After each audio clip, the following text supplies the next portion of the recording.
At some point or another, all of us will go through the fire. You will be burned. That fiery furnace life puts you through is not without reason. You are being forged. Those of you who are wondering, how can I keep going like this? This is for you. Some of you have been through so much that you should have lost your mind. Don't think it's strange when things happen to you, because every man, every woman, every boy, every girl will go through a time where your faith will be tested. You will hit something, and when you do, you will have a choice. Many choose to turn around. They feel a little pain and run away. But there is a small number who decide that the pain is worth the prize. These people will do whatever it takes to make it to the other side. Make no your vitamin. Get excited about the no. Why? Because every time someone says no, that brings you another step to a yes. You're getting closer. Trust me, you will win if you don't quit. Now, whatever goal you have, you're going to have some opposition. You're going to have some difficulties. You're going to have some challenges. You're going to have your inner conversation telling you you can't do it, and you're going to have people picking at you. You got to talk to yourself when you begin to think negative.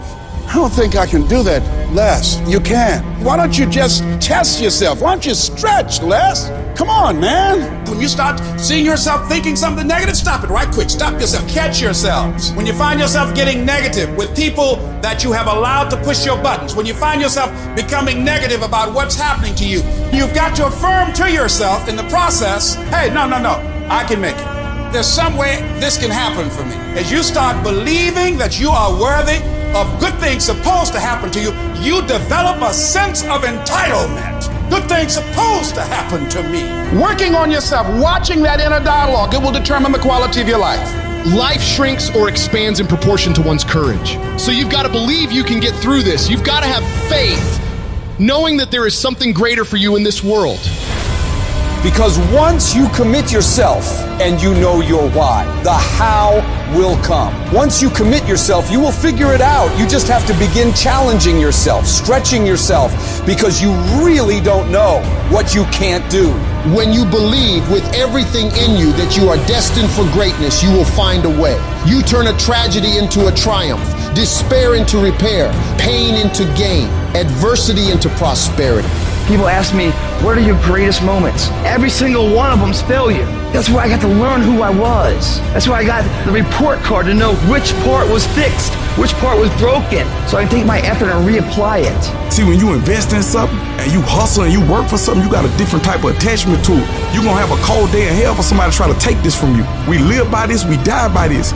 We don't surrender, we don't retreat. When you put your blood, sweat, and tears into something, it becomes a part of you. It's more than just a goal. It's an embodiment of your dedication. It's the obstacles you fought your way through. It's the long nights of, how are we gonna make this work?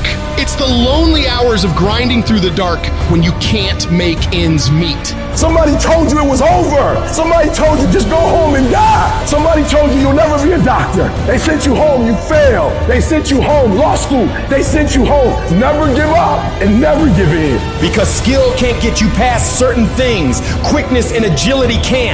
You gotta have mental toughness. You don't give up on me, you don't quit on me. You man up, you woman up. You get your life back, you get your family back. I need you to have mental toughness. When you come up against that thing, you gotta outlast it. And you gotta already have made up your mind before you get to cancer. You gotta already have made up your mind before you get to that exam. You gotta already have made up your mind when you're talking to your husband, when you're talking to your wife, when you're talking to that sickness. You gotta look at it before you even get to it. So don't you ever give up. I don't care how hard you fall on your back. Because if you can fall on your back, you can look up. And if you can look up, you can get up.